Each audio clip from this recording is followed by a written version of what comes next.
ውበት ምንድነው የሚለው ጥያቄ ላይ ሲነሳ ማንም ሰው እስካሁን ድረስ ዲፋይን ያደረገ አላገኘውም የሚያጠግብ።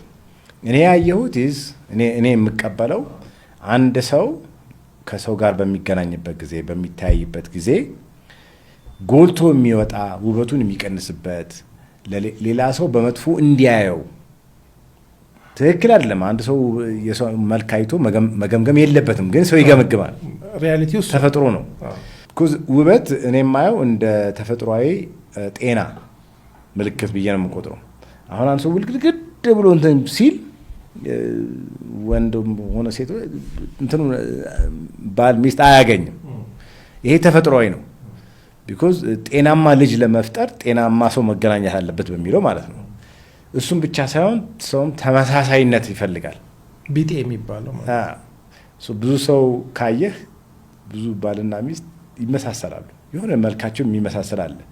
እንዲሁ ስቆጥሮ አንዴ አሜሪካ እያልኩ ይሄን በመመርበት ጊዜ ማለት ነው ወደ 60% ባልና ሚስት አንድ አይነት አፍንጫ የሆነ እንትናቸው አንድ ነው። ሰው ራሱን ስለሚወድ ራሱን ጄኔቲክ ስለሆነ ራሱን የሚመርጠው እና ከማህበረሰቡ ተመሳሳይ እንዲሆን ወይም ደግሞ ጤነኛ መልክ ወጣ እንዳይል አዲስ ነገር ለመገንባት አይደለም። እዚህኛ ሀገር ያለው እንዳልኩት አሁን ለምሳሌ ወይ አንዱ ጆሮ እንደዚህ ይወጣ ይሆናል። በቃ እዛ ወያለው ራሱ ሳተላይት ምናምን ይለዋል፣ ዲሹን ራስ ገባው ምናምን ይለዋል። ትንሽ ቀልድ ነው፣ ግን አንድ ሁለት ከተገመበት ያ ልጅ በቃ ሽምቅቅ ይላል። አሁን አንድ ሰው ምንም ሳይመስለው መኖር ከቻለ እሰየው፣ ተምሯል፣ ያ ሰው ጎበዝ ሆኗል ማለት ነው። ግን አንዳንዱ በዛ ይመታል። በዛ ምክንያት ስራ ለማግኘት ወይም ሚስት ለማግኘት ወይ ጓደኛ ለማግኘት ይከብደዋል። ህይወቱ አሁን ጭርምት አለበት ማለት ነው። የሰው ኳሊቲ ደግሞ የላይፍ ኳሊቲ እኔን እንዳየሁት ኳሊቲ ኦፍ ሪሌሽንሺፕ ኢኩዋልስ ኳሊቲ ኦፍ ላይፍ ነው። ሌላ ነገር ምንም የለውም። ዕቃ አይደለም፣ ምን አይደለም። ከሰው ጋር የምንግባባበት መንገድ ጥሩና ጤነኛ ከሆነ የእኛም ህይወታችን ደስታ ጥሩና ጤነኛ ይሆናል። ይቺ አንዷ ፓርት ነች፣ ሙሉ አይደለም። አንዳንድ ሰው ይመስለዋል በቃ ውብ ብቻ ከሆንኩኝ ህይወቴ አይደለም። አክቹዋሊ እንደውም ዴንጀር አለው። በጣም የተዋበ ሰው ዴንጀር አለው ለህይወቱ ማለት ነው።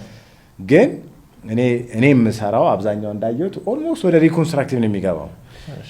ወይ አሁን ሴት ወልዳ ቆንጆ ነች፣ አካሏ ቆንጆ ነው፣ ምንም ወፍራም ሆነ አይደለም፣ ግን ቦርጩ ይንዘለዘላል ስለተለጠጠ። በቃ ኮንፊደንሷን ይነሳታል፣ ያሸማቀቃታል።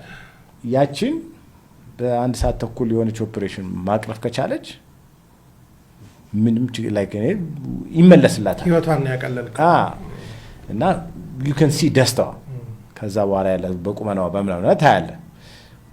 የሆነ ወንድ ልጅ እዚህ ጋር ጡት ይኖረዋል፣ ምንም በሽታ አይደለም፣ ግን ጂም ሲሄድ እንግዲህ አስበው እንደዚህ የወጣ ጡት የሴት ጡት ካለው ማለት ነው በግማሽ ሰዓት ኦፕሬሽን በቀላሉ አነሳለታለሁ። በቃ ባክቱ ጂም ይገባል፣ ወንድን ምናምን የሚለው ይገባል።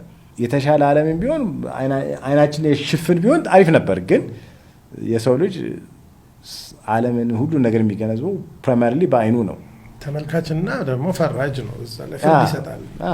በጣም አይ ዶሚነንት የሆነ ጭንቅላት ነው ያለን ለአንዳንድ ነገር ይጠቅማል። ስለዚህ ያንን ችግር መቅረፍ መቻል ይህን ደግሞ መቻልም እንደምትችል ማወቅ አለብህ።